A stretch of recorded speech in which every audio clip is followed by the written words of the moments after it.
It's one small step for man, one giant leap for mankind.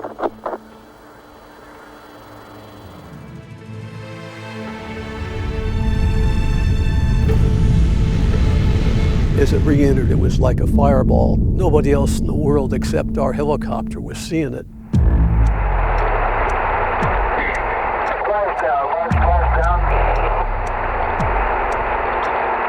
The astronauts should be able to get back to the world safely, and that was our part of it.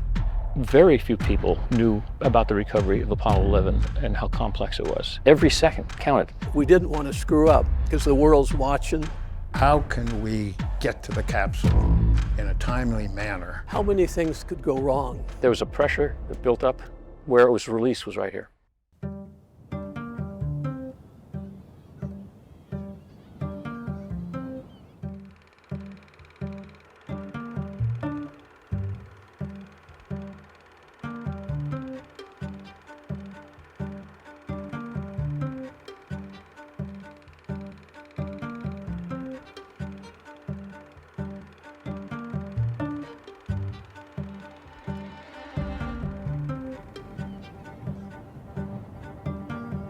My name is John McLaughlin. I was in Underwater Demolition Team 12, and I was on the Apollo 8 and the Apollo 11 recovery of the astronauts. Ever since I can remember, I was attracted to the water. I knew that's what I wanted to be, a Navy frogman. Well, I was a sophomore in college, and my father sat me down at the dining room table, and I was thinking, uh-oh. What have I done? And so he says, how do you intend to satisfy your military obligation? I signed up for Underwater Demolition Team. I'm Marie Jewett, and I'm Stephen Philip Jewett's wife.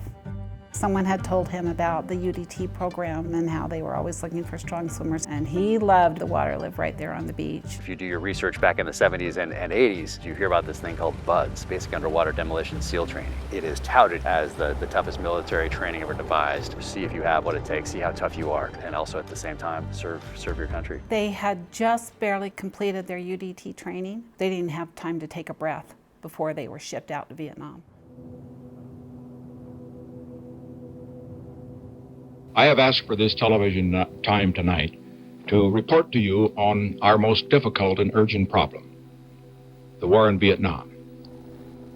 Whenever he talked about his service, he knew it was his duty.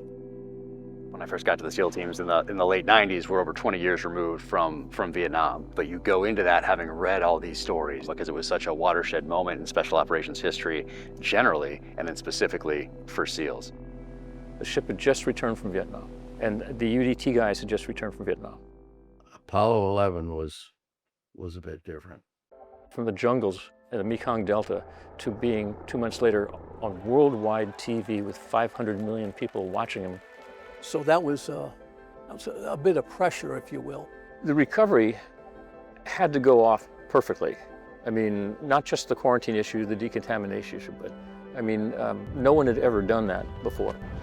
There were so many things that could go wrong. I mean, obviously the whole mission, there were a million things that could have gone wrong, but our part of it, we didn't want to screw up because the world's watching. While they were in space, we were doing rehearsal after rehearsal after rehearsal. We would do recoveries on calm seas and on high seas and at day and at night because if the mission were aborted, it would have re-entered at night. When the helo, when they get low, the rotor wash creates a lot of movement in the water. That attracts sharks.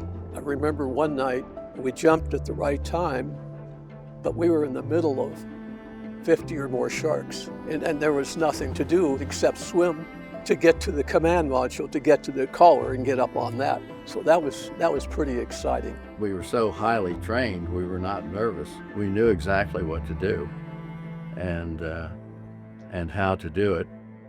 It's very, very important that the timing be absolutely perfect. There's just so many things going on with the recovery helicopters and the Air Morse, the communications airplane, and the Arlington over there, and the Hornet here, and the President coming over.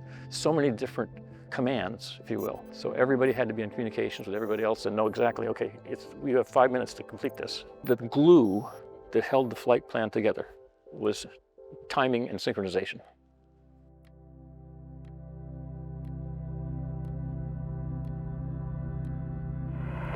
Hello, Neil and Buzz. For every American, this has to be the proudest day of our lives. For one priceless moment, all the people on this earth are truly one. One in their pride in what you have done. And one in our prayers that you will return safely to Earth. Thank you, Mr. President. I look forward, all of us look forward to seeing you on the Hornet on Thursday. Look forward to that very much, sir. Nixon, he was just flowing along with the whole thing. He was one with the process. He wasn't thinking anything else other than, I hope they lived. Yes, they lived. I hope when they get down safely. And he watched the whole thing from up in the bridge. The binoculars watched the helicopters going out. There was some major thunderstorm activity in the original primary landing area. So NASA moved it 240 miles northeast toward Hawaii. The ship sped through the night to make it to the new splashdown site. I remember looking up at the sky, and on the horizon, I could see the fireball of the command module coming back into the world. Not very many people in the world were able to watch that. It looked like a comet burning through the atmosphere. It was amazing. It was just thrilling. We saw it up in the sky, descending on parachutes, 3 parachutes. The spacecraft had landed in the upside down position, but the spacecraft has these bladders that inflate slowly, and eventually it causes the spacecraft to right itself. And the first guy who dropped into the water attached a sea anchor, which is nothing more than a parachute, to the command module. Plug it in, deploy the drogue parachute, the purpose of which is to slow the capsule down. Then the other 2 UDT divers jumped in the water, and they started putting a rubber flotation collar around the capsule to stabilize it. They then inflated several rafts and attached them to the collar. The Navy, in its wisdom, said, okay, you guys, you gotta wear these huge 90 cubic foot steel scuba tanks, which weighed a ton. So we had those on our back, our parachute on the back of that, a reserve parachute in the front, all our other gear, including our fins, our masks, diving gear, watch, the whole damn thing on us. Once we were out of training, you'd go to the supply and they would issue all the things that you needed. We were issued fins, a life jacket, a K-bar, which is a knife. We were given a Tudorwatch. And so that was issued to us right at the time we joined the team. And it was just part of the equipment. You know, it's like, here, take this, here. It was treated like every other important piece of equipment you had. You could have the best planning in the world, the best execution in the world, but if you don't have the right equipment to back you up, it's going to be a failure. Your watch is critical, you know, and say, okay, we all check times, watches, everybody. That's why we all issued watches. I wore that watch the whole time I was in the military. Didn't take it off, showered with that on. If you were down in the water and it was dark, the dial was luminescent, so you could tell what time it was. And it has a bezel, so you could time yourself if you needed to. I didn't have to worry about it. I didn't have to think about it. So it was the reliability and the durability, because I believe we put it to some pretty good tests. That watch had gone through a lot. It had survived a lot. The Tudors, they're really artifacts that have been through it, and every scratch tells a story on here, and I'll add a few to scratches over the years that will add to that story. This Tudor was made before I was born, so for me it really is a representation of history and a life well lived.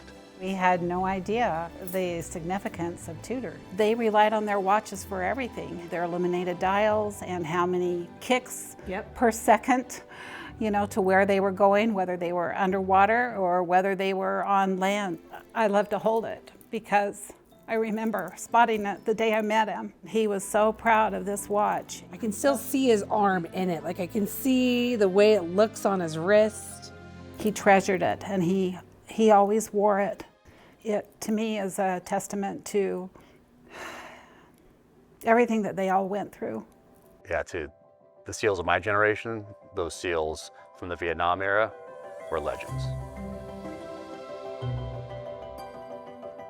And so you have these group of SEALs in the jungle with Stoner 63s, search and destroy missions. Then you have another group of SEALs with the same background, the same training, the same mindset, who have a completely different mission, who are risking their own lives to save others, to save astronauts that the whole world is watching. To me, Apollo 11, it was a unifying thing.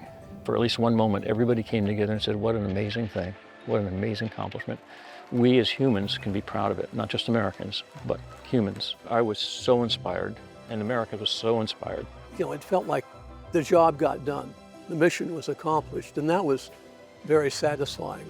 I mean, no matter where they were serving, these guys, they knew how to think on their feet and get the job done. No matter what it was, they were going to get the job done, and they worked as a team. That's what I think all of us take most pride in.